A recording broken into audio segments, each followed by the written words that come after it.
Hello everyone and welcome to today's webcast. My name is Ben Frost. I'm the Public Information Officer of APA's Northern New England chapter and one of the coordinators of the Planning Webcast series. This series is brought to you by a consortium of over 40 of APA's chapters and divisions. The consortium itself is not affiliated with APA, but rather is a loose-knit association whose mission is to provide high-quality free webinars on topics of importance to planners that will also help them meet their certification maintenance requirements. Today is Friday, April 1st, 2016, no kidding, and we will hear the presentation, Assessing Affordable Housing Need, a Practical Toolkit.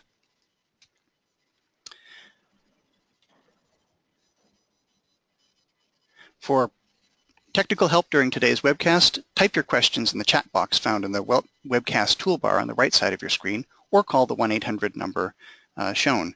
For content-related questions related to the presentation, type those questions into the question box, also located in the webinar toolbar to the right of your screen. We will answer those questions at the end of the presentation during Q&A. And here is a list of the sponsoring chapters and divisions whose contribution to this series make it possible. I want to thank them all for participating in this 2016 season, which is filling up really nicely. And today's webcast is sponsored by the Pennsylvania chapter of APA. Thanks, Pennsylvania.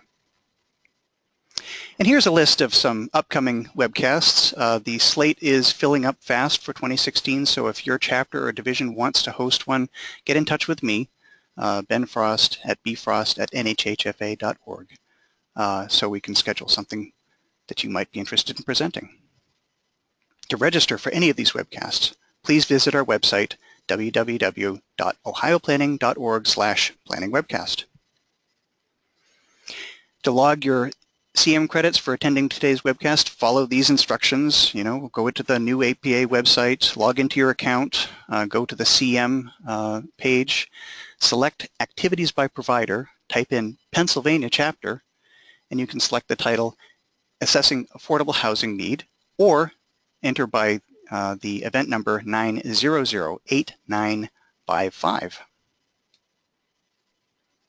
You can also like us on Facebook. We have a fairly robust group of people who are following us there, and that's a great way to get up-to-date information on the webcasts.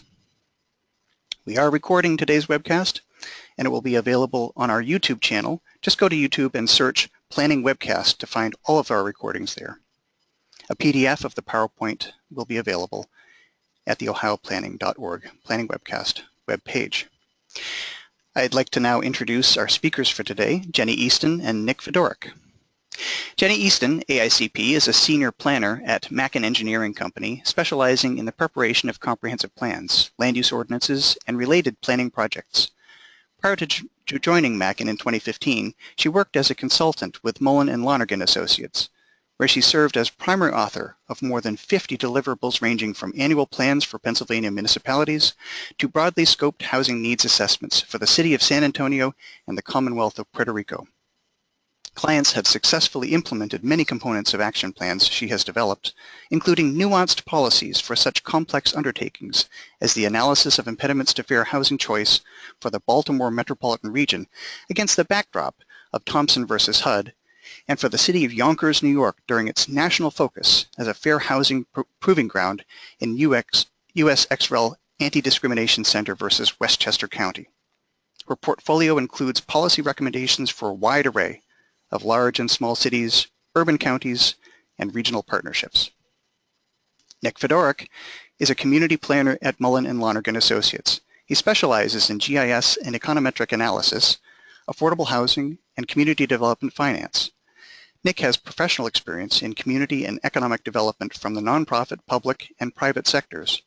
During his tenure as a graduate student, Mr. Fedorik taught quantitative and qualitative research methods, including workshops on GIS and census data analysis.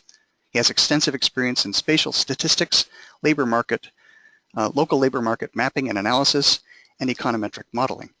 Prior to joining Mullen & Lonergan, Mr. Fedorik served in the Pennsylvania State Senate, the Urban Redevelopment Authority of Pittsburgh, and the Worcester, Massachusetts Business Development Corporation. He served as a member of the Worcester Job Growth and Retention Task Force and co-authored an extensive report for City Council. He has also interned as a project manager at the Worcester Green Jobs Coalition. Jenny and Nick, welcome and take it away. Thank you so much, Ben, and thank you all for joining us. We are honored to share some of our experiences with you, and we hope the session will provide some insight on what this type of analysis can do for your community. So Nick and I have worked together on many housing analysis projects like this all over the country at Mullen and Lonergan. Nick, could you jump in and provide perhaps a little more detail on our perspective? Sure. Hello everyone, I'm Nick Fedorek.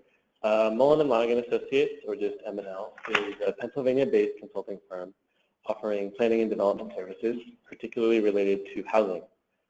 As affordable housing has become an increasingly important issue in many communities, M&L has branched from more traditional planning and began conducting specialized affordable housing needs assessments and related housing market studies.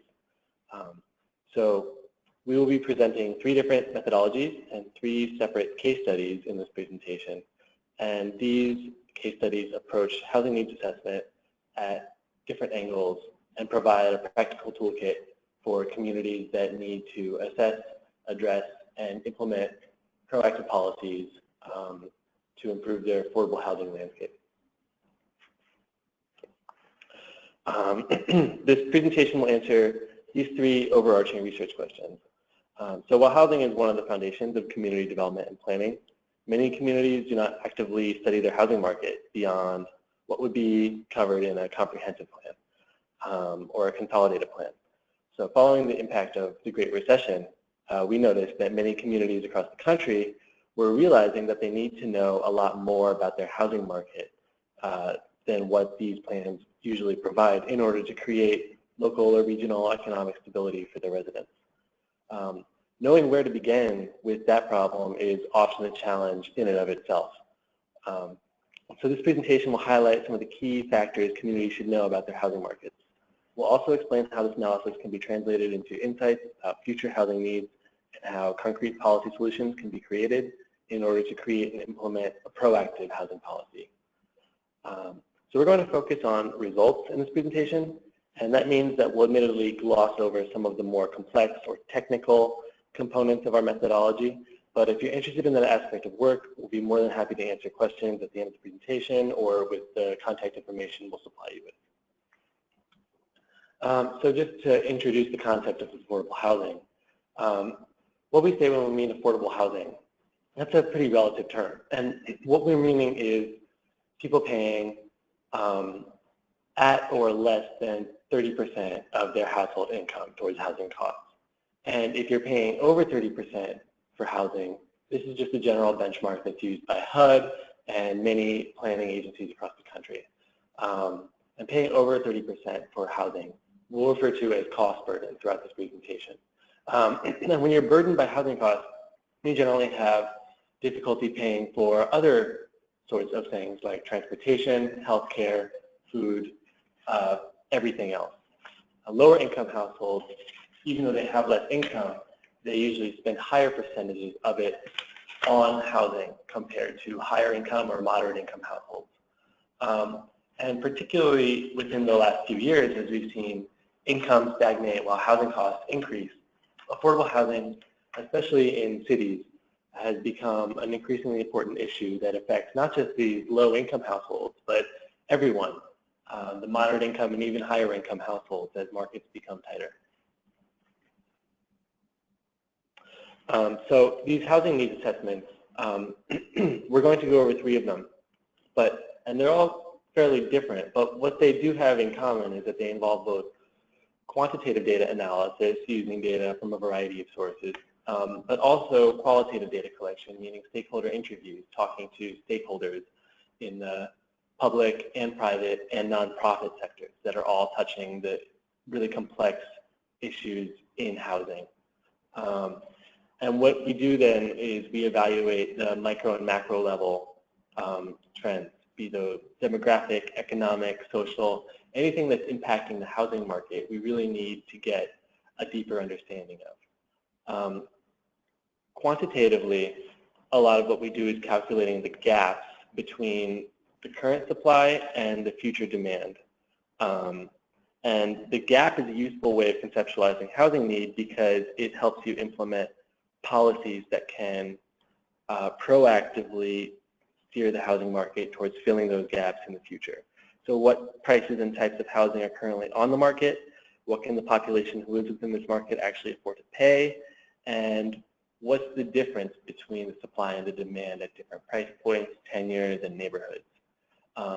We take that and pair it with qualitative data to deliver associated recommendations. And we, again, want to make sure that these recommendations are actually implementable. And we'll go over how we actually do that with the case studies. So here come the case studies. We'll cover them in this order. We have a county, city, and state. They were 3 very different clients with very different reasons for undertaking their needs assessments. For a project like this to be effective, it's important to understand what precisely its outcomes should be. So as consultants, it would be way more economical for us to churn out the same data tables for every area, for every client, but the resulting report wouldn't have any real meaning. It would be yet another document cluttering up a shelf. So one reason each of these documents was implementable is that a lot of effort went into personalizing the research, calibrating the approach so that it was relevant to answering real questions about what communities should do about their housing markets. It's a process that isn't always set in stone in the scope of services, we have learned along the way. It can be an iterative process, as you'll see here in a minute. So Westmoreland County is in the Pittsburgh metropolitan region. It's diverse in character, ranging from intense highway commercial development in the bedroom communities along the commute to the urban core, all the way over to wide forested expanses and dramatic topography in the Laurel Highlands kind of recreational areas. The county is dealing with a declining population, increasing median age, and a relative lack of diversity. Those are characteristics pretty common among communities in the region. The county is a HUD entitlement community, and it therefore has access to funds that it can use to catalyze community development. What it didn't have until recently was a clearly defined set of policies for how it was prioritizing its investments. So decisions were made on an application-by-application basis as developers came in with proposed projects. The developers expressed a need for direction on the county's priorities to increase their competitiveness. And of course, the county wanted to make sure its projects were working in a big picture sense, all consistently advancing progress to address its highest priorities. So when we undertook this process, the county was working on its 5-year plan, its consolidated plan for housing and community development. And to comply with HUD's new stricter rules, it needed to draw some really strong connections between identified market conditions and its action plan. So the timing of the study made sense. Also, the county anticipated rolling our work on the housing needs assessment into its comprehensive plan. So Pennsylvania State Planning Agency encourages public comprehensive plans to be implementable, a word that Nick also just used, organized around practical problem solving for key community issues. So they have become less an encyclopedia of planning topics, transportation, housing, public facilities, to name a few, and more a specifically tailored action plan to address big, important, multifaceted issues. So this housing plan allowed the county to gain a sophisticated understanding of the housing landscape that it could roll into the issues it identifies in its more broadly scoped comprehensive plan. But in the long term and the short term, the county received a defensible, consistent set of criteria for making decisions about its housing program. So we knew at the outset that it was important to the county that its housing needs assessment accomplish 2 things.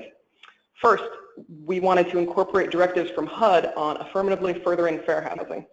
So that goes beyond simply avoiding discrimination. It means that the county is called upon to invest in projects that will proactively open up a variety of housing opportunities to members of the protected classes.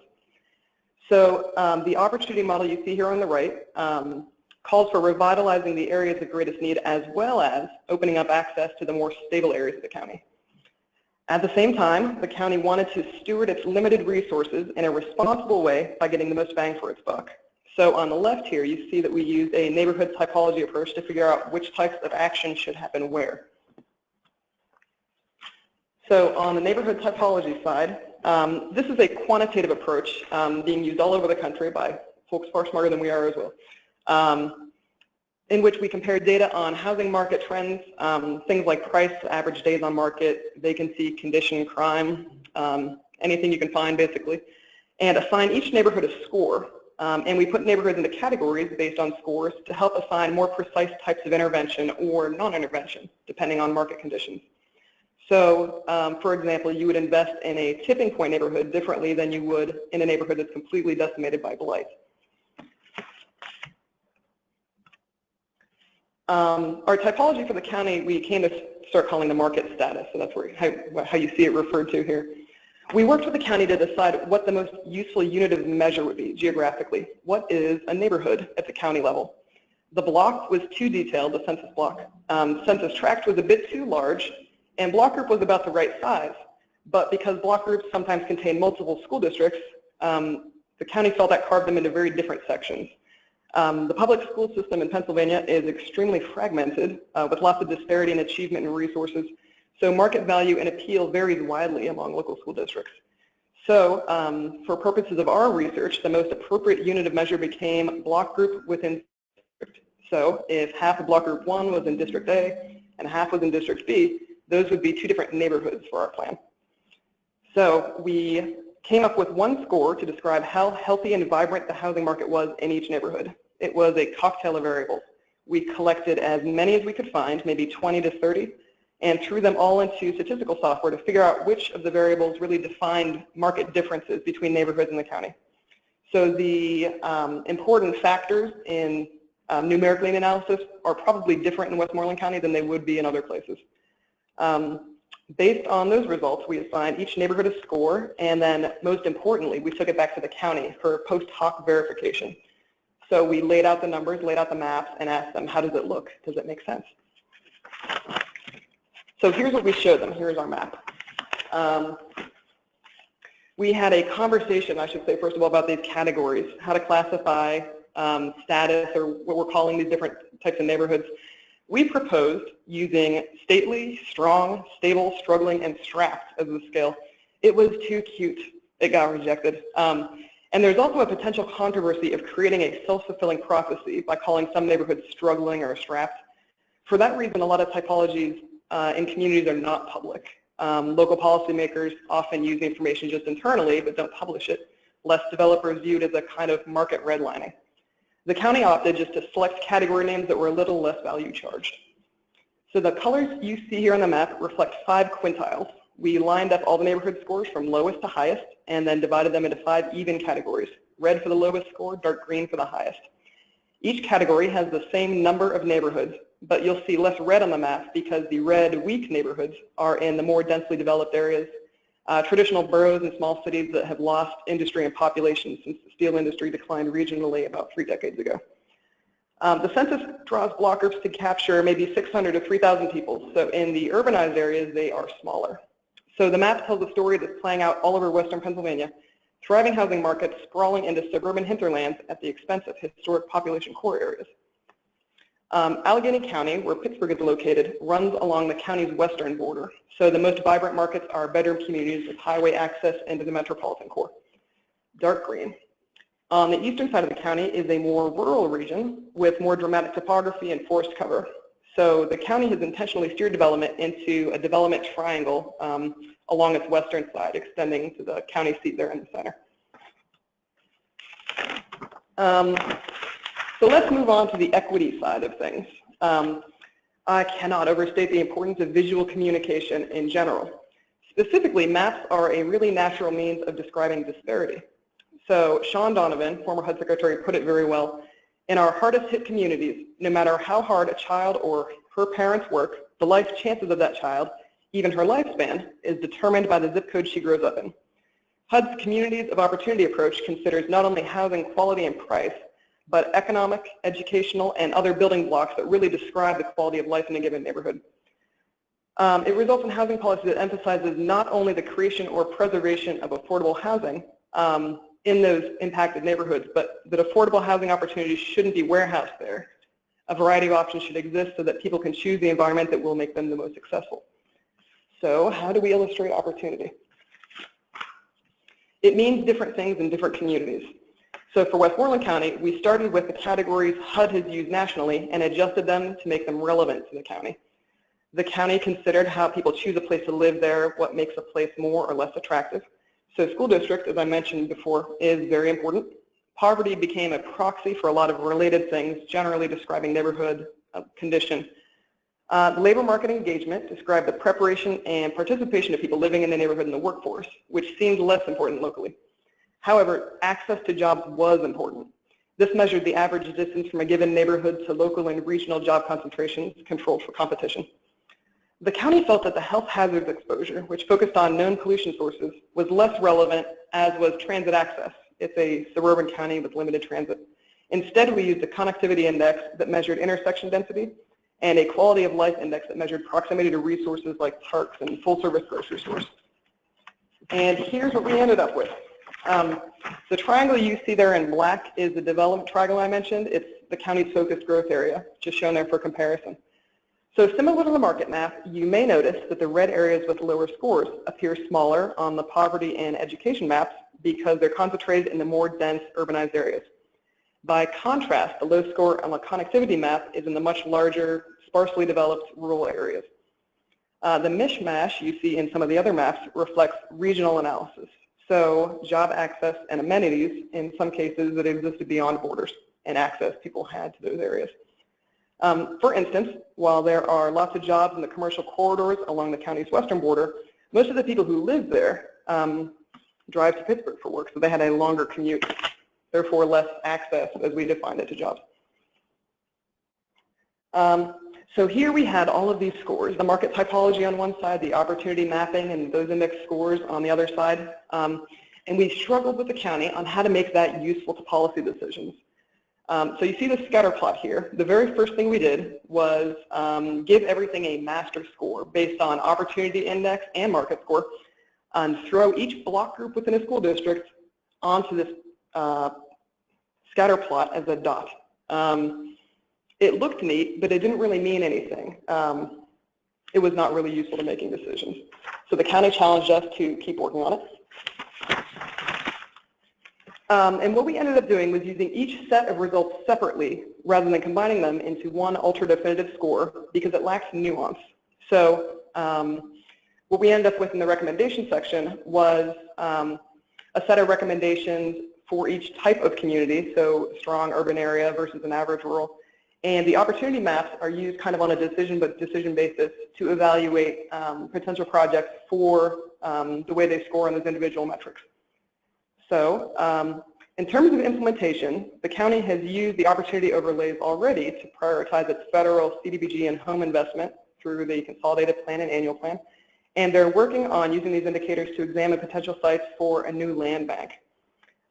Additionally, municipalities, especially those without their own comprehensive plans, can use the county's recommendations for their specific type of housing market. For instance, I'm working on a comprehensive plan now in a community that county classified as a strong suburban market, so the community can lean on the work the county's done to figure out what types of housing investments would be the most appropriate there. More importantly, the county's now driving its own future. Instead of letting developers to decide what plays out, the county's decided where and how to focus its attention, and they can clearly communicate priorities to would-be investors.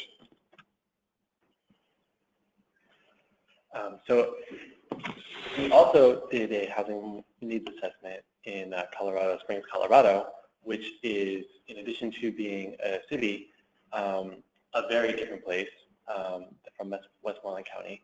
And this was a comprehensive housing market analysis that was a combined effort by the City of Colorado Springs and El Paso County, Colorado, which is where Colorado Springs is located. The city is a very different place for a number of reasons, but some of the most relevant to us were its rapid population growth. As a Western city, it's experiencing a multi-decade population boom. It was important to us to emphasize the coordination between city and county, especially because of the limited government resources that both of them were facing in undertaking this analysis. The major employment center, unlike Western Pennsylvania, which is squarely in the Rust Belt, Colorado Springs is primarily a military-driven economy. It's the location of a number of military bases. And the Sun Belt development patterns have emphasized aerospace, engineering, and a lot of other related industries that kind of feed off that military employment. So a very different type of labor market as well. It's also a very conservative city. It's one of the most conservative cities in the country. And the political climate there has really impacted the way government undertakes its housing market analysis. And they were really, really interested in the idea of data-driven policy and the efficiency of data. At the same time, they were both working on major plans. The City of Colorado Springs was undertaking their 5-year consolidated plan, and El Paso County was undertaking their comprehensive plan. And they wanted to incorporate this analysis into both of those. They were also very interested in segmenting the data into extremely specific types. So they wanted to know who will need housing in the future by demographic, what kinds of housing are these people going to need, and where should we build the housing. They really needed a future game plan for the next 5 years. In addition to the rapid population boom, there's also a significant aging population in Colorado Springs. There's going to be a number of seniors, like the rest of the country, a disproportionately high number of seniors. They're very concerned about quality of life and affordable housing for that large chunk of their population. Due to the military base, the economy is very boom and bust as troop deployments fluctuate. And so they wanted to increase their housing market resilience in an otherwise pretty volatile market. Homelessness is also a major issue, and they wanted to incorporate that into their future housing policy. And they wanted to do that in tandem, the city and county, which was a great idea because they really had a lot of community development priorities in common, and this analysis helps them combine them.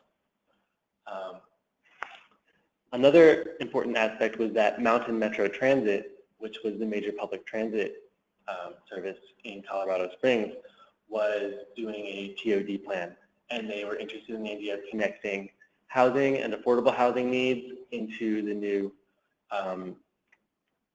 rerouting of the bus system in Colorado Springs. So that deep order, we progressed on their housing market analysis.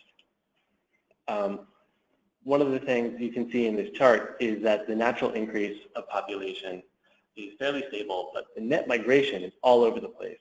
And so you can really get a sense of the boom-bust of the housing market, and developing policies for this volatile population is going to be very tough. So part of the way we completed this was we created the affordable housing gaps analysis, and we're borrowing very heavily from some methodologies from the National Low Income Housing Coalition here, which is an advocacy group based in Washington, D.C. that does some great work.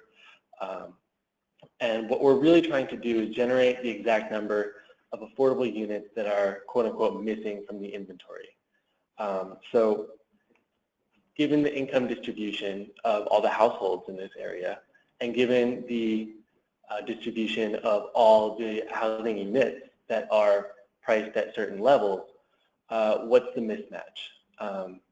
And there's always a mismatch. I mean, generally what we find is that there's just not nearly enough units for people at the lower tier incomes, and especially in areas with a lot of new construction, such as Colorado Springs, but also just anywhere out west, or in most major metropolitan areas for that matter. A lot of the new construction coming online is not priced at levels affordable to someone making, 80, 50, 80, even 100% of the area median income.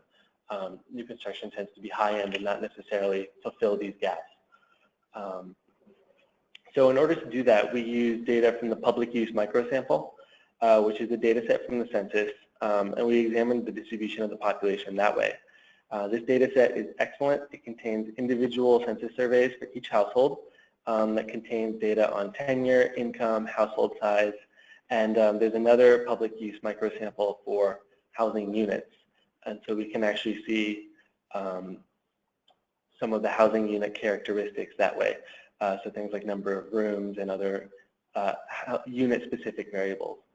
So we cross-tabulated the household by income, tenure, and geography to look at exactly who was living in Colorado Springs. Then we compared those to the housing units available, particularly the rental units, and we examined what the distribution of the price was. And if you think about it in terms of supply and demand, the demand minus the supply equals the need, and the result is the gap. Throughout this, it's important to mention that we were constantly in contact with our client, verifying these findings through stakeholder interviews. This added a lot of nuance and drove our methodology in kind of a local specific way. And then we also created some neighborhood typologies that we're going to go into later. So here's the results of the gap analysis. These ELI, VLI, LI, and moderate income households, that stands for extremely low income, very low income, and moderate income. And that's at 30%, 50%, 80%, and 100% of the local area median income, respectively. And so what we did here was we differentiated between the absolute numbers and the units per 100. So here on the right, you can see that we have the affordable housing deficits. And we took the past demographic trends, and we were able to project those out over the next 5 years. And so these are the absolute numbers. So you can see that in El Paso County total, there were 19,311 units short in order for everyone to be housed affordably, meaning spending 30% or less of their income on housing costs. The greatest need were those in the moderate income and low income, simply because there's more people in those income brackets. But if you look on the left, if you see the affordable housing deficits in terms of normalized by 100 people, and here we're dealing only with renters, you see that the greatest need is actually in that extremely low income by proportion of the population. And that's just because income is so low, it's really hard to find a unit for someone making 30% of the area median income. So you see here that there's only 41 units available, affordable for 100 extremely low income households. We are also able to differentiate between affordable and available, which is something that's very important for high growth areas. Just because a unit exists, if someone's already renting it, that doesn't mean it's available to someone who is looking for a place to live. And so what we were able to do is actually filter out those affordable but unavailable units to indicate the types of units that could actually potentially be accessed by people at this income. And so you can actually see that that makes the problem much more severe for those extremely low income households. We were also able to see that most of the deficit was in Colorado Springs and rather than the balance of the county, and that the deficit is increasing over the next 5 years. They're also very interested in transportation. Now I have to say that we did not make this. We borrowed this from the Center for Neighborhood Technology, which is an excellent organization. And they were interested in the combination of housing and transportation. Now you'll see here that a lot of people, when you combine housing and transportation costs, are cost burdened. Just because you have a cheap apartment doesn't mean that your transportation costs won't be exorbitant. And so you'll notice that here in northeastern Colorado Springs, there's very high percentages of income spent on housing plus transportation. That's actually a cluster of affordable housing units up there. Mountain Metro Transit was very interested in this because during the rerouting, there's also a lot of social service agencies up there, and several stakeholders noted that the bus access is very poor. And so that's something that they really, really went back to and rethought, how can we connect this cluster of affordable housing to the core of the city where there's employment opportunities and other amenities like that. So this told us about the results at the kind of city and county-wide basis.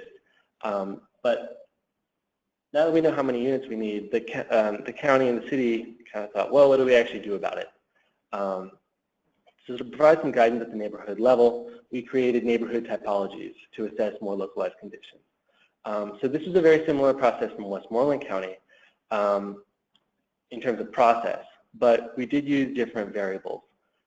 We had data from the Colorado Springs Police Department, Colorado Springs City Planning, and code enforcement. All those organizations were great to work with, and we ended up getting some very localized data. Your mileage may vary in another community. We were very lucky here. We worked with their GIS analysts on mapping some of this data and got these really high-quality conditions indices. So here in this map is the composite neighborhood conditions, but all these indices, community prosperity, climate safety, et cetera, had their own individual indices. And what this really helped us do is break those areas out of binary. You know, like people say, oh, that's a good neighborhood, that's a bad neighborhood. What does that actually mean in terms of advancing your projects? So you can think of the typologies as a matrix. It helps you go beyond that. So maybe a neighborhood has very high crime, but also very high employment, and it's a very stable home ownership neighborhood. You know, what does that mean in terms of how you plan your housing markets, your overall plans, and your funding for things like CDBG, home, et cetera? So they decided, you know, for instance, to prioritize homeownership programs in areas with low prosperity and homeownership, rehab in low prosperity, medium value, high vacancy areas, and use that matrix to get more specialized results for the city. This was also helping them in their 5-year consolidated plan because, as many of you know, you need to establish geographic priority areas. They were getting kind of tired of funding the same neighborhoods over and over, and they wanted to reallocate their resources to actually push catalytic projects that could really revitalize the housing market, get more units online. Infill is a very big deal, and it also helps to have these maps for a very skeptical public.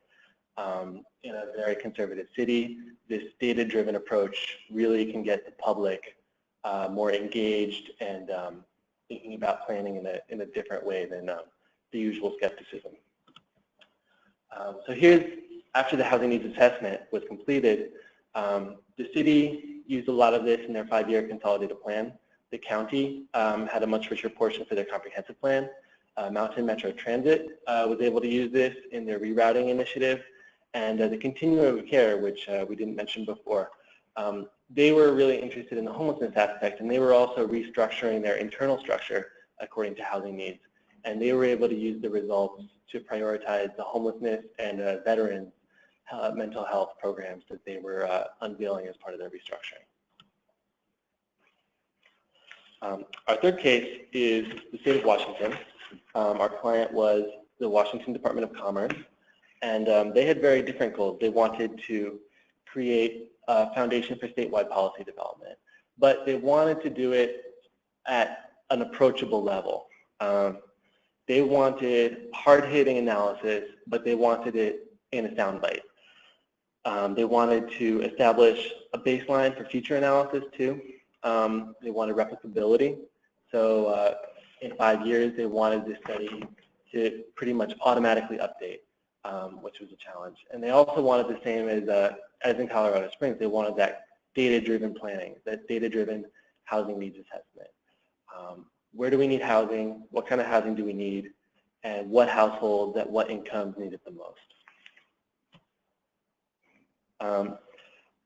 We had a very large stakeholder group that we were working with.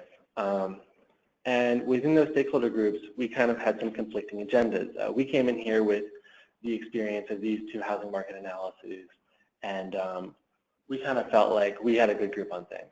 Turns out not so much. We were ending up at kind of the fine line between application and advocacy. You know, how can we qualitatively overcome some of the hurdles of very technical analysis? And what we ended up doing was creating very kind of digestible things that were actually at the fine line between application and advocacy.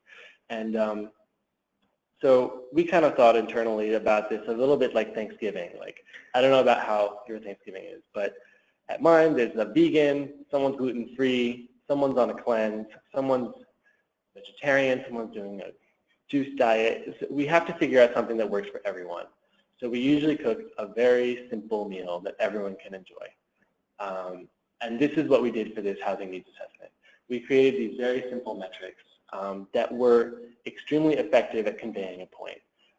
So here, these two graphics just serve as examples of how the housing programs in the state of Washington serve the whole spectrum of area median income. We use this little fading gradient in order to note some of the blurs where it's not exactly a hard cutoff.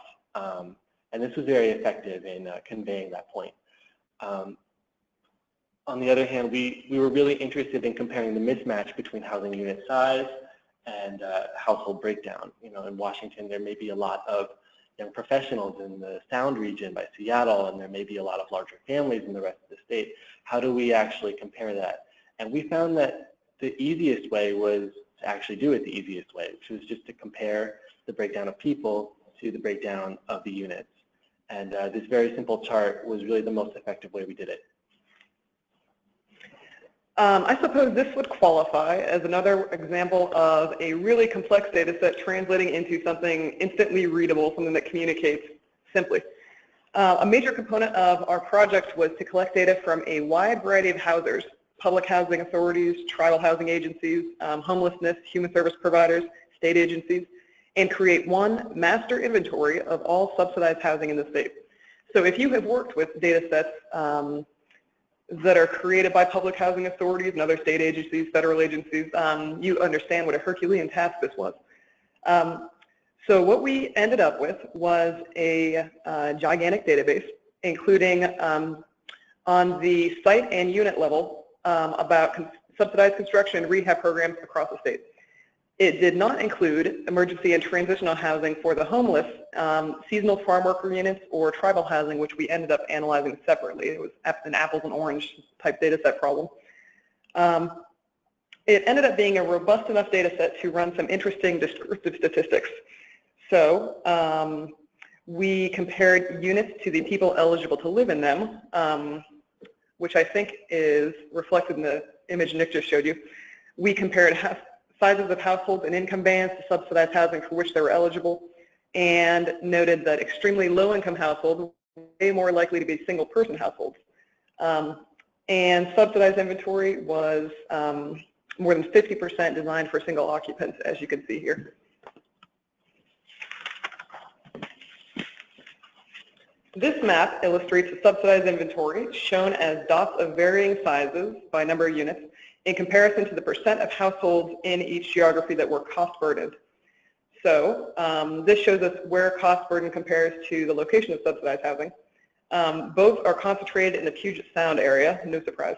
But the interesting story we saw coming out of this map was that suburban poverty increase in recent years had increased the rising share of cost burden in suburban counties like Clark and Pierce. So rising prices in the cities was pushing lower income cost burden households into the periphery, which increased affordable housing need in those areas. So here's what we found. In order to inform state policy, we wanted to learn how the subsidized inventory was responding to the market. Was there too much of one type of affordability level, not enough of another? It's important to note that when you're analyzing an affordable housing market like this, it's not a typical supply and demand type market. It's supply and need, both of which are extremely influenced by how policy defines them. So Nick mentioned the difference between affordable housing and affordable and available housing. It factors in here as well. Is everybody who's cost burdened in the market for subsidized housing? No.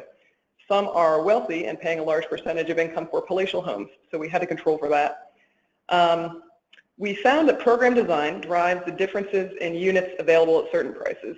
So a lot of these programs match household size to units, and it doesn't allow households to be overhoused like they would in the private market.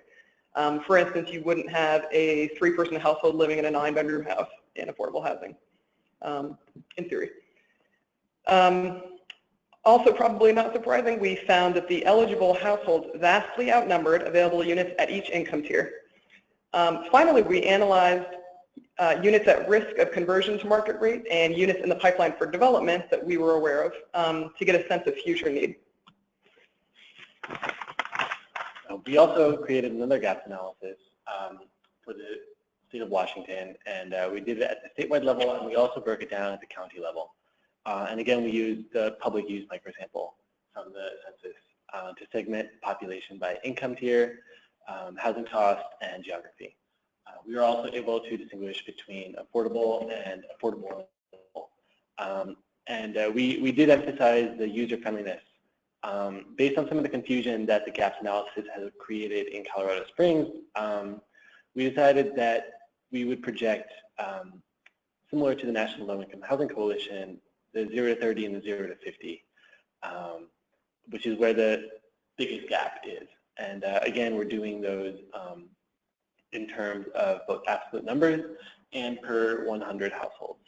So you can see here that these are the statewide figures, that there's 83,578 units short in the 0 to 30 in order to house everyone affordably, and 155,169 in 0 to 50.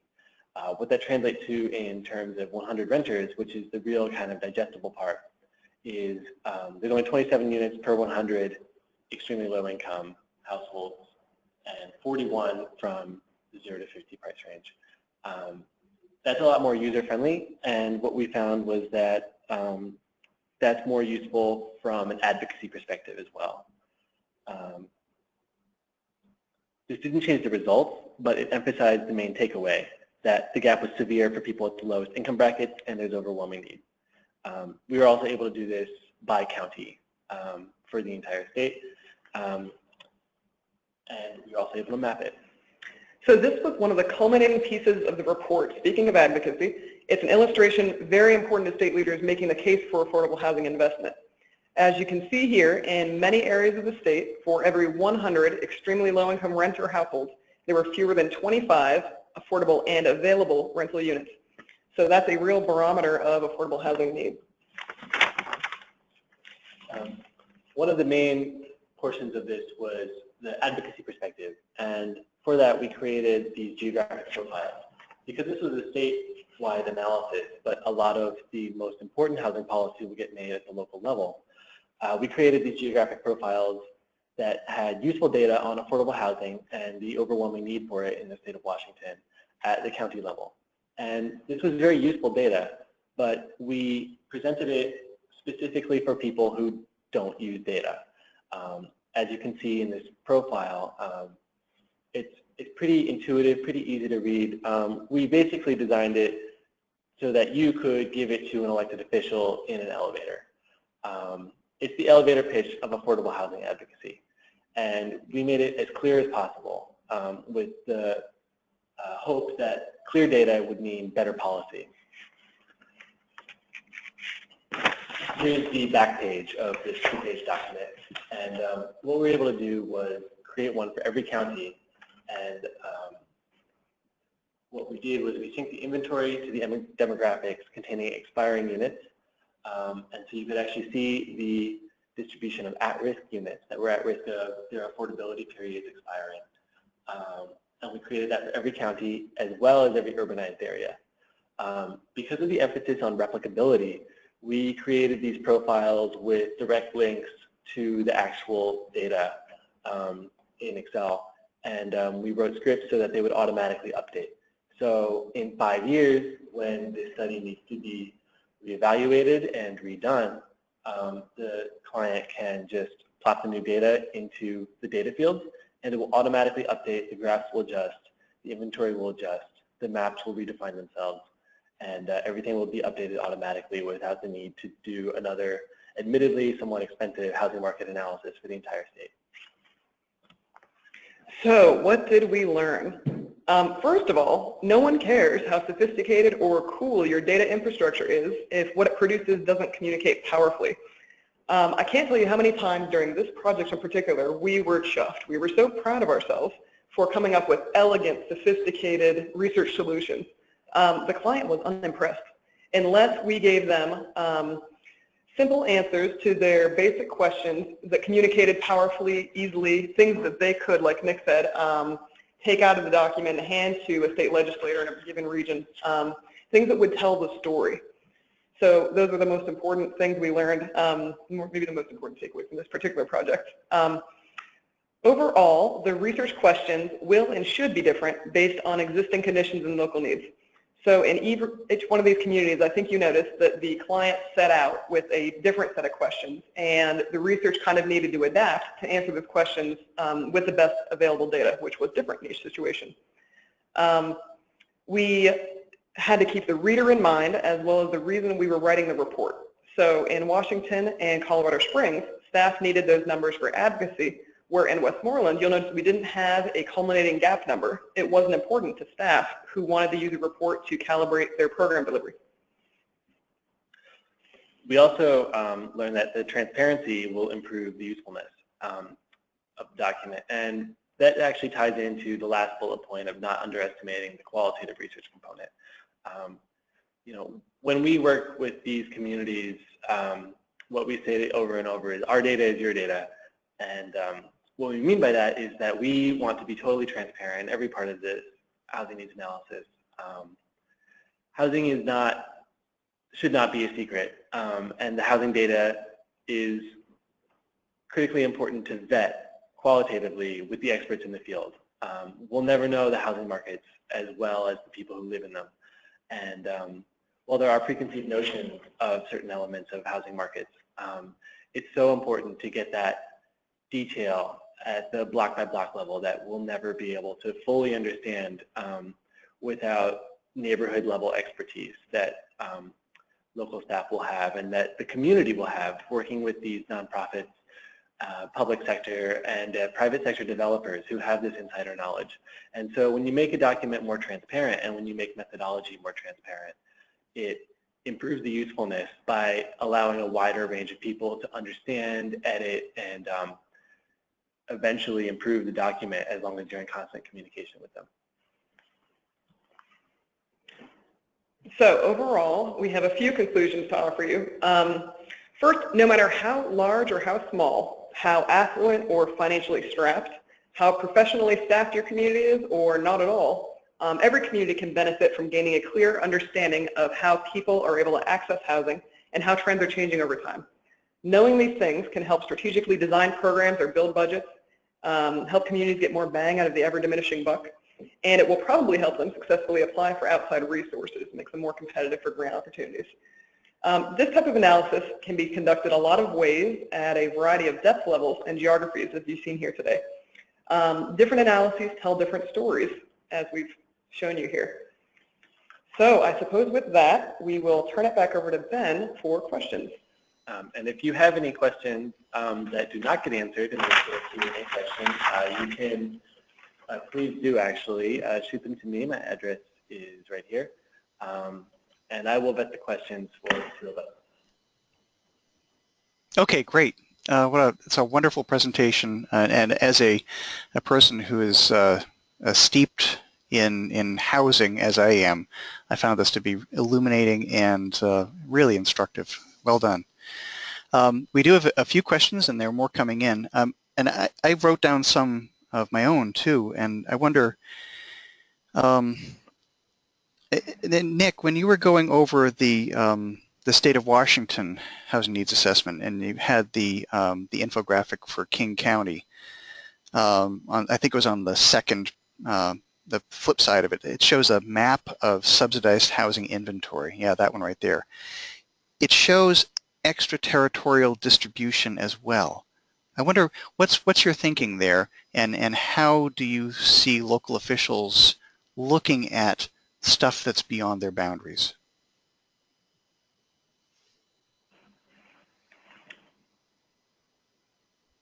Well, we included the extraterritorial distribution I think it is a little bit of a nudge to the fact that it is a statewide housing needs assessment.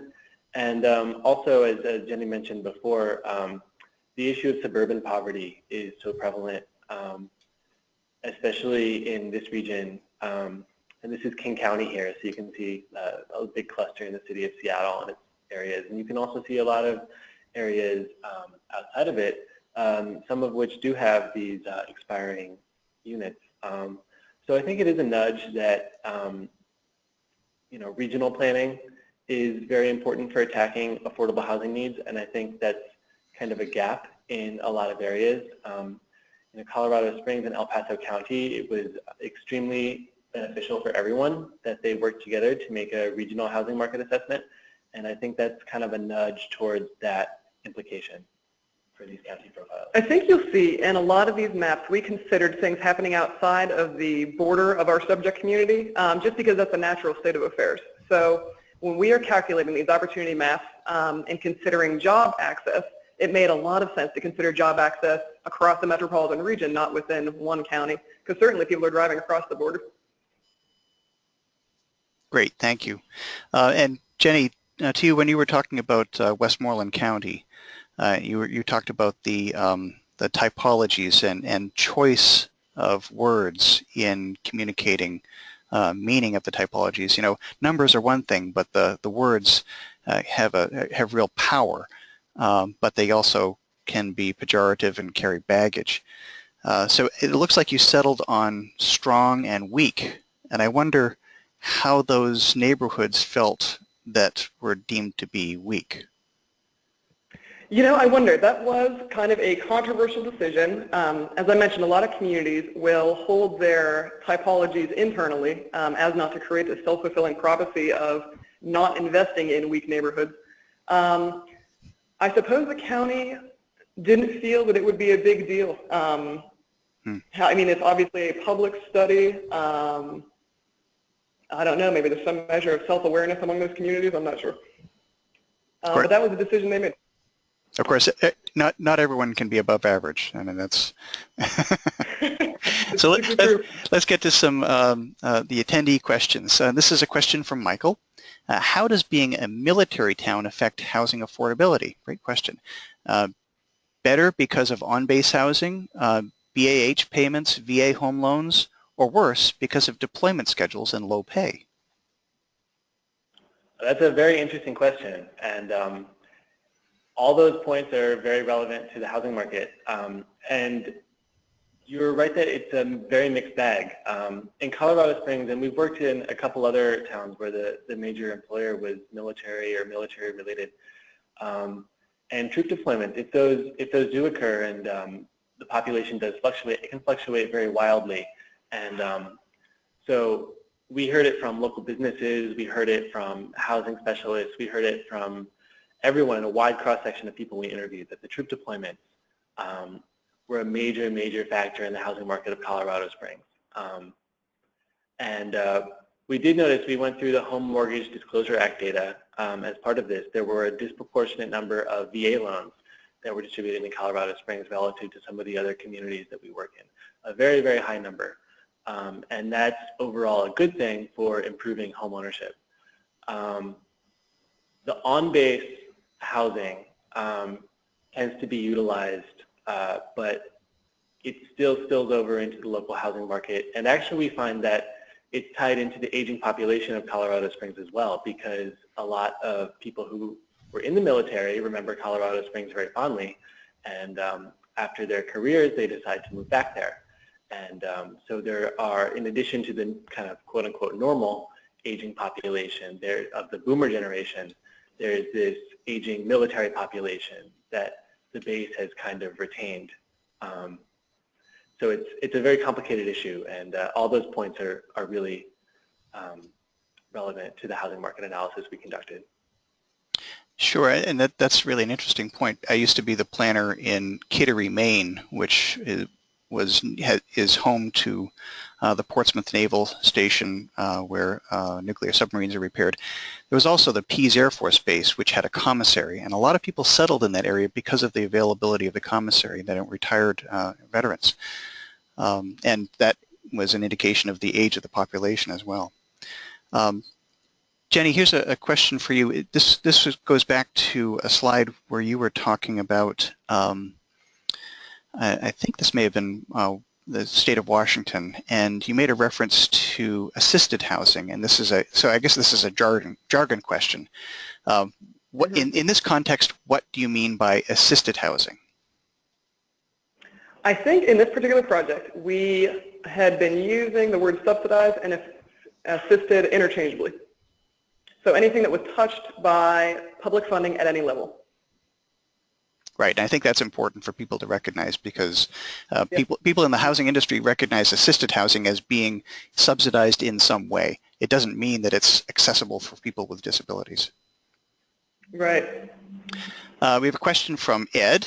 Can you tell us the approximate cost of each of these assessments? A potential client. Ed, if you leave your email with the moderator, we can probably get back to you offline. Every project is scoped completely differently based on what the client needs us to do, so it's hard to say, and honestly, I don't even remember. Okay, we have a humorous question from Bruce. I know a small developer who distinguishes between capital A affordable housing and lowercase a affordable housing. He doesn't do the former, capital A, because of brain damage. Any thoughts on how to reduce brain damage? And I think what he's talking about is NIMBYism, so that people like him can contribute to housing because he wants to.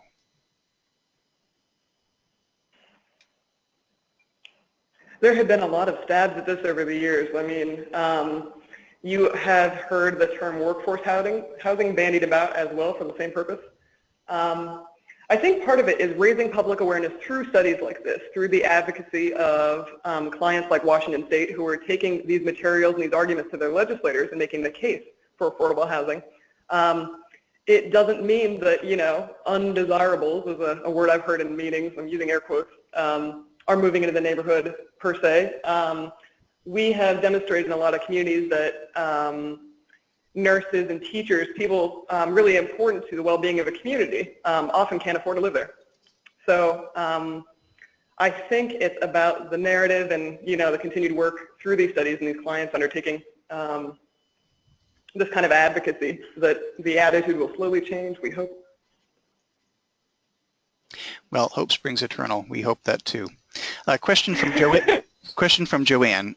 Could you review some of the gap analysis tables? And Nick, you might want to pull those up. I don't find them to be intuitive at all, and maybe it's just that they were a little bit small and more difficult to read. For example, what are the numbers on the bars? So the numbers on the bars here, I'll just use Washington because it's here. So what we're looking at here on this bar graph is the percent of median family income.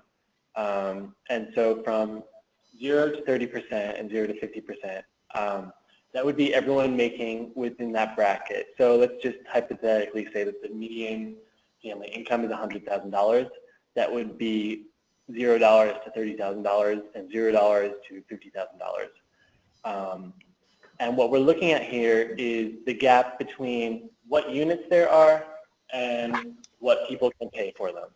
And so we see that looking at the raw numbers now, there's 113,000 homeowner households that are making 0 to 30% of the median income.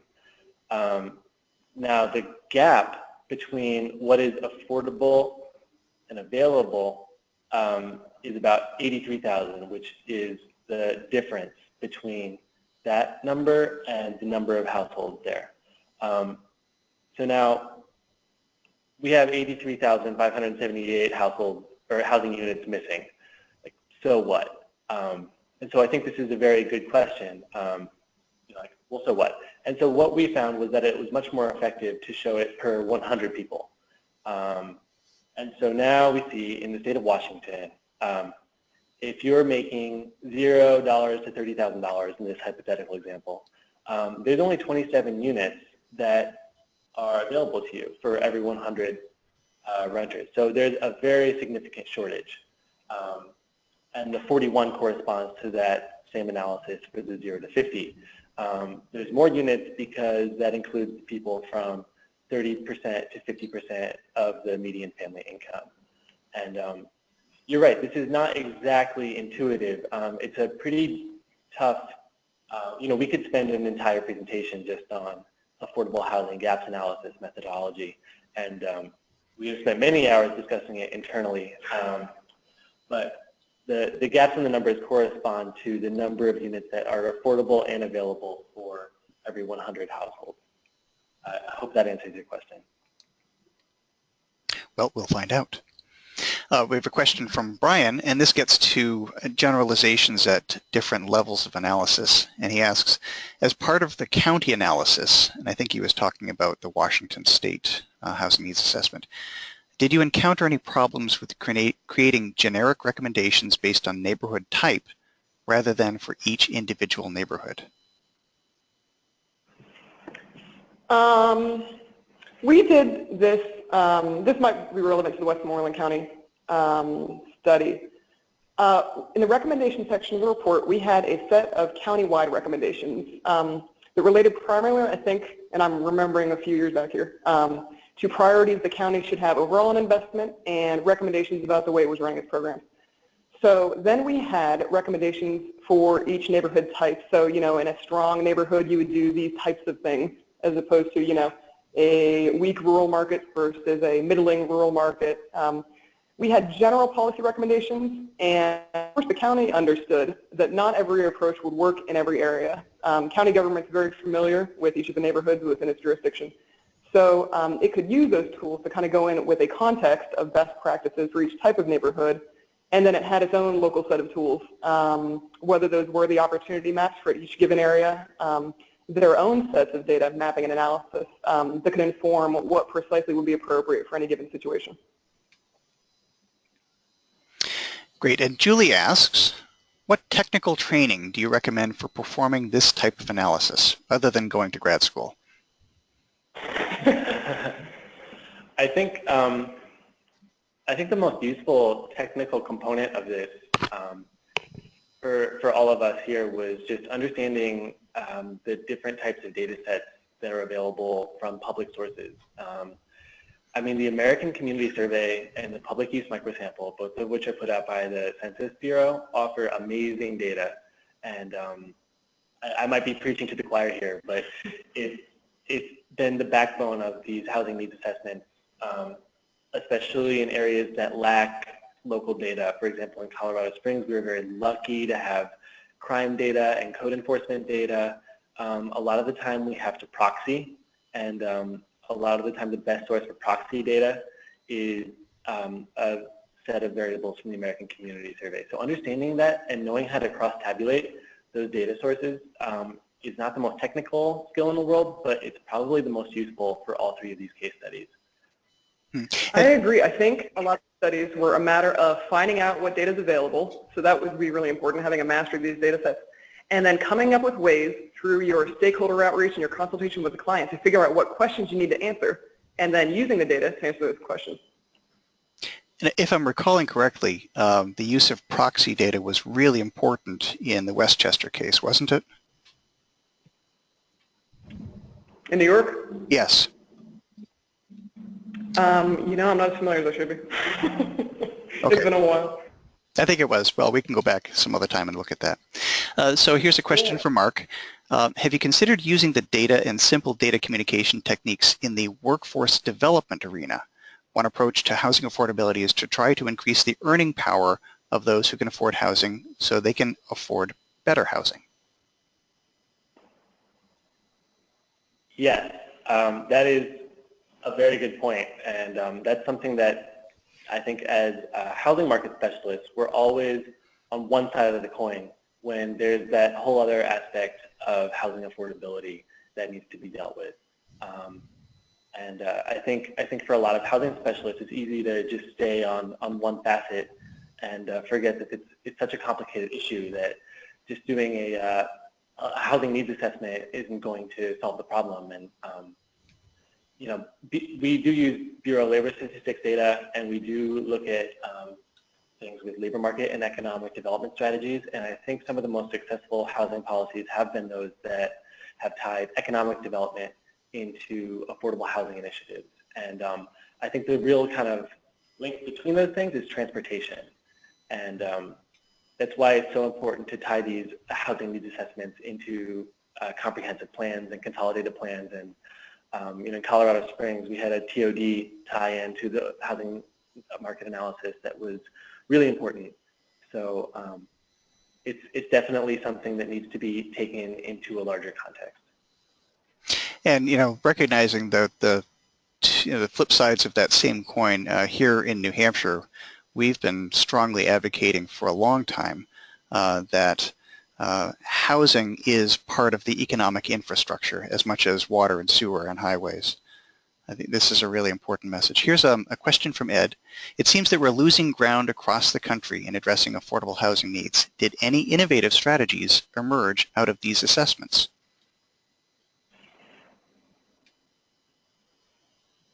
That is a great question. That's kind of the million-dollar question. And let me flesh this out a little bit more, because I was writing as you were talking, and this went back to Colorado Springs. And Nick, you had asked, what do we do about it? And a lot of the solutions involve targeting specific populations. And I'm thinking in particular of inclusionary zoning. So my question is inclusionary zoning generally helpful only as benefiting, say, the moderate income population, or have you seen instances where it's been done with deeper targeting, so low income, very low income, or even extremely low income populations? Well, that's kind of the paradox of a lot of these affordable housing policies, and ones that even the quote-unquote innovative ones have failed to address, is that overwhelming need. I mean, we have the gaps analysis slide here, just to show you that the most acute need is within that 0 to 30 median income bracket, where it's very, very difficult to find home ownership opportunities for someone making that income, and rental is less difficult, but extremely, extremely difficult. And things like inclusionary zoning, low-income housing tax credits, and many of the really good programs that have been rolled out and ideas, they have not really sufficiently addressed that overwhelming need. This is Washington, but I think this would apply anywhere in the country. It's not rocket science. People who don't make a lot of money have trouble affording housing. Same way they have trouble affording other goods and services. And for example, in Colorado Springs, the strategies has been, and what came out of the housing market analysis, to catalyze and just kind of cover lost ground. And whether or not that's sufficient to cover that overwhelming need for the 0 to 30, even if you make up 10,000 units, that's still not going to cover that need. And so it's really an uphill battle. Right, and we certainly recognize here, and I think this is across the country, the difficulty in meeting the housing needs of extremely low-income people, and that may be the real benefit of funding that we are hoping to see very soon from the National Housing Trust Fund, which is specifically targeted at the extremely low-income population. We have a question from Jan. Please tell us more about the public use microdata sets you mentioned were used in the Colorado study. How are they accessed? Oh, I love the public use microdata sample. You should have seen his face light up. Those are, if you just Google PUMS data, P-U-M-S, you can get at them at the U.S. Census website, and they're a little bit difficult to use, to be honest. They are individual census records. So when you fill out the census survey, you have to put in all that information, and then your result is confidential, but you are given a little ID tag by the Census Bureau, and the results of your actual survey are put into these public use microsamples. So you get the actual individual surveys of people living in an area. Now, for privacy reasons, they're grouped into what's called PUMAs, public use microdata areas, and those are geographic areas containing about 100,000 people. So in Colorado Springs and El Paso County, we're very lucky because there was just one. The geographies lined up perfectly. In Washington, we were less lucky for the rural areas because 100,000 people could be distributed between 4 counties. And so we had to do a little bit of statistical rigmaroling in order to get those in line. But it's a great way to look at very specific questions over large areas. And here's a question that made me happy. This is from Megan. Do you have any tips for less populated areas where population projections and ACS estimates seem to be less reliable? Oh, that's an excellent question, because we're actually just over here at MNL, that's been one of our challenges over the last couple months, is we're working on some projects in very rural areas where the American Community Survey is just not really going to get you the depth of information that you need to answer some of the complicated housing market questions that everyone needs to know about. And the way we've been kind of getting around that obstacle is to just really emphasize the qualitative component of these housing needs assessments. You know, sure, use the ACS, but don't rely on it. We have been doing more interviews. You know, the more rural the area, the more important local knowledge becomes, because a survey won't necessarily capture that kind of change. And so getting the private sector involved, I think, because the private sector often knows the housing trends before the nonprofit or the public sector, and getting the private sector involved really, really helps boost the explanatory power of housing needs assessments in rural areas. You might also more aggressively go after local data sources, such as building permits or code violations, other indicators you can find that might be more reliable. Great, thank you. And we have a note here from Rhiannon regarding PUMS. She says, this is a website, usa.ipums.org, allows you to cross-tabulate the PUMS data pretty easily. It's a project supported by the Minnesota Population Center. So that's usa.ipums.org. Thank you, Rhiannon. Here's another question from Deborah. Did the presenters look at the ages of the householders involved? Is there a difference in affordable housing availability for the elderly?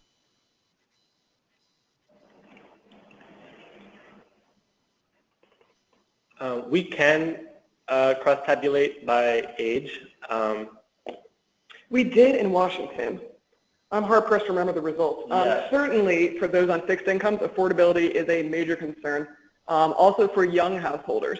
I think that's what we found, if I remember correctly. Yeah, those two ends of the scale were the most impacted. Yeah, we do calculate cost burden by age, and Jenny's right. The seniors on fixed incomes are often cost burdened, and then the very young householders, you know, ages 24 to 30 or so, or 18 to 30, are also facing high rates of cost burden, often because of their maybe they have one job and their income is not so high, or there's a whole lot of reasons.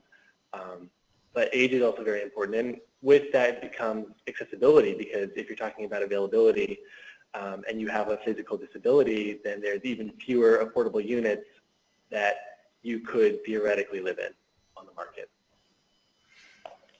Okay, we have another data question, and this is from Susan. Where did you get info regarding monthly rental rates in the communities you studied? ACS has a monthly rent rate. Yeah, the American Community Survey, and also if you're curious about individuals, the PUMS also has that. They have both gross rent and contract rent, and they also have utilities.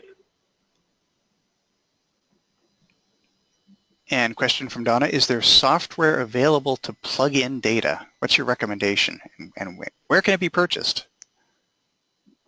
I wish. I think we've done most of our work simply in Microsoft Excel. Yeah, glamorous. Certainly the pivot table function has been critical to our work. But beyond that, I don't think we have used really advanced statistical software. We played around with Access for the Washington project, but found that what we were doing in Excel was perfectly adequate. Yeah, I think SPSS or Stata, you know, if you really wanted to go out and buy the dream software, would be the best thing, as well as the ArcGIS spatial analyst package are useful tools, but not required by any means. Okay, and let's see. Here's a question from Brian. Did the studies show where affordable housing should be built, or only how large the need and gap was? Well, there are a lot of that probably need to factor into where it should be built. Based on the level of analysis, how big the neighborhood or community or county or state was that we were describing, we were able to identify gaps which would suggest that there is a need. But we leave it up to the policymakers based on all the other information we've gathered to determine what precisely would be appropriate. So maybe in one neighborhood we know that it would make sense for affordable elderly housing development because of connections to transit and amenities, that kind of thing. But that would be a decision up to the client. And here's a question that I had too that's being asked by Key.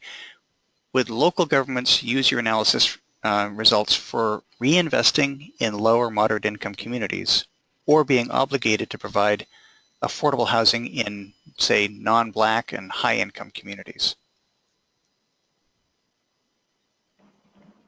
Well, ideally, your approach would incorporate both. The analysis we presented here today kind of gives communities a picture and understanding, a really sophisticated understanding of what's happening in their housing markets now, how that's different from what's happened in the past, and an idea of what we expect to happen in the future.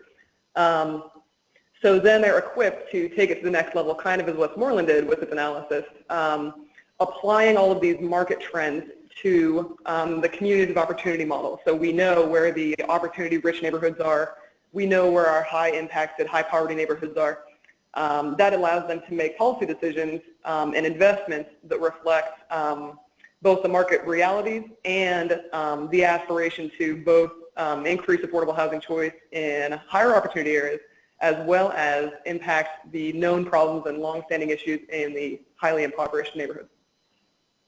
Yeah, and that's also been kind of at the core component of the final rule, is this balance between, not deserting those low-income communities that have struggled with affordable housing for decades, but also balancing expanding opportunity and in those higher opportunity areas while systematically improving quality of life in the lower income areas. Probably the frustrating thing for local planners is that the funding has decreased, and so it's kind of, you're being expected to do less with more. But that just makes the need to assess these housing markets all the more important in order to leverage resources the most efficiently as possible. Yes, because if you aim to do both, this analysis will hopefully inform you what the best way, the most effective way to do that would be. Thanks. We have a pair of questions here from Carrie, which I'm going to put together. Was there an overall negative perspective of all multifamily housing options, not just affordable, in the very conservative areas? And I know in one of your analyses you pointed out that you were dealing with a conservative community. And were there any noticeable changes in attitudes toward multifamily housing options following the analyses? I would say yes, that there are negative perceptions of multifamily housing in general. The exception being ultra high-end luxury apartment buildings, condos in downtown areas, which also have a negative connotation, but probably from the opposite end. I think there's also the negative connotation of multifamily with, as Jenny mentioned, those quote-unquote undesirables that you may hear about if you attend town hall type meetings a lot. And it really is, as someone mentioned earlier, it's really a struggle to overcome that and stipulate that housing is for everyone. And especially given, I think the biggest kind of counterpoint to that would be that tastes are changing, and people do want to live in multifamily units, not just because that they're affordable, but because it's a different lifestyle and people want higher densities. And a lot of people, regardless of your background, are receptive to the idea that people are changing and people want different types of cities. and density is a key component of that. And if you have the kind of patience and finesse to take that argument, I think that's a really important way to encourage multifamily development in some of these areas that may be resistant to it. I think communities are beginning to understand that housing market demand is going to change based on changes in our demographics. So we are beginning to understand that the senior population will need to be housed in homes they can maintain with accessibility features that are appropriate to their needs. And on the other end, as Nick mentioned, maybe the preferences of millennials to live in smaller units in more walkable social areas. So Donna is asking, did you notice any trending by age as it related to housing type? I suppose there are a number of ways you can unpack that question. Right. Well, what we notice pretty much everywhere is that the younger a household is, the more likely they are to rent.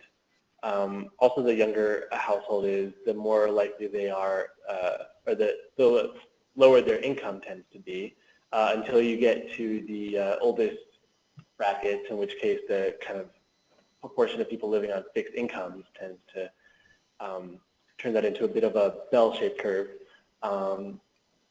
As far as housing preferences, you know, what we just said with millennials and seniors and their preferences toward types of housing, I think that's definitely the case. And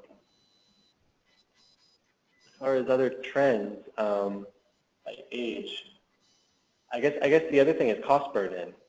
You know, since this is all about affordable housing, and a lot of very young households face cost burden. And when you take into account the other factors like student debt or car payments that may already be constraining their income, that may mean that these households that would have traditionally had a lot of disposable income may not have that same type of income, which from an economic development perspective for local economic development policy is a pretty big concern.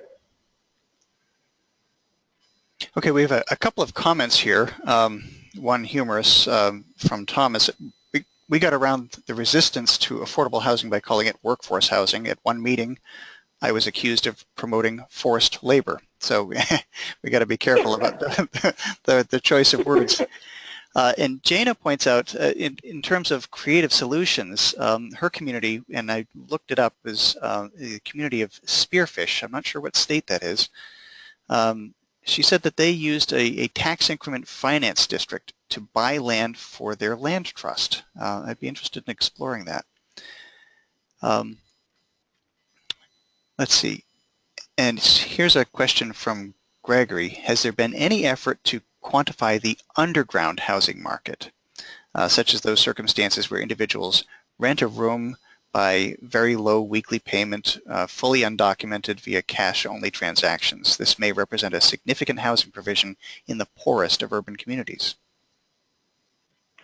It certainly has factored into every housing market we've studied. It's, I believe, impossible to quantify. We hear about it on the qualitative side really often, that people are couch surfing, doubling up, that you'll have two families living in a unit. Unfortunately, I don't know of any data set that describes those conditions. It just makes it more important to continuously perform qualitative research in order to boost the explanatory power of the study. We love data, we love data-driven planning, but at some point data isn't everything. Okay. Terry asks, are structural conditions of available units included in your data and analysis? Sometimes we can generally proxy for uninhabitable units, and the way we do that is the lack of plumbing facilities, the lack of kitchen facilities. Those are kind of the most drastic building conditions variables, and for other things such as, you know, just general disrepair, we have worked a lot in the Rust Belt where housing condition is a major concern, and we have had a lot of trouble quantifying that. Similar to this underground housing economy, housing condition, unless there's code enforcement data, and oftentimes there isn't in a way that's easily analyzed, it's a real challenge to quantify that data. And so again, we go back to the stakeholder interviews and windshield surveys and things like that in order to get a sense of that conditions aspect. Would you also include age of structure? And I'm thinking in particular of 1978 being the dividing line between the use of lead paint and the prohibition against use of lead paint. So pre-1978 structures are more likely to have lead paint in them. That we can definitely quantify. But age of housing stock is a little tough. We kind of argue in-house about this because Pittsburgh's housing stock is of a similar age to that of Boston, but one of them is significantly better off than the other. Guess which one? And so it's really tough to use building age as a proxy without accounting for other variables like value and land costs and other things like that. Great. Well, we are now at 2:30, and so this is the appointed end time of this webcast. I want to thank everyone for attending, and particularly thank Jenny Easton and Nick Fedorik for this terrific presentation and for answering so many questions. What we will do is, I know there are a number of as yet unanswered questions. We will send those to Nick and to Jenny so that they can follow up with you as they are able to. Again, thanks very much, everyone, and enjoy the weekend.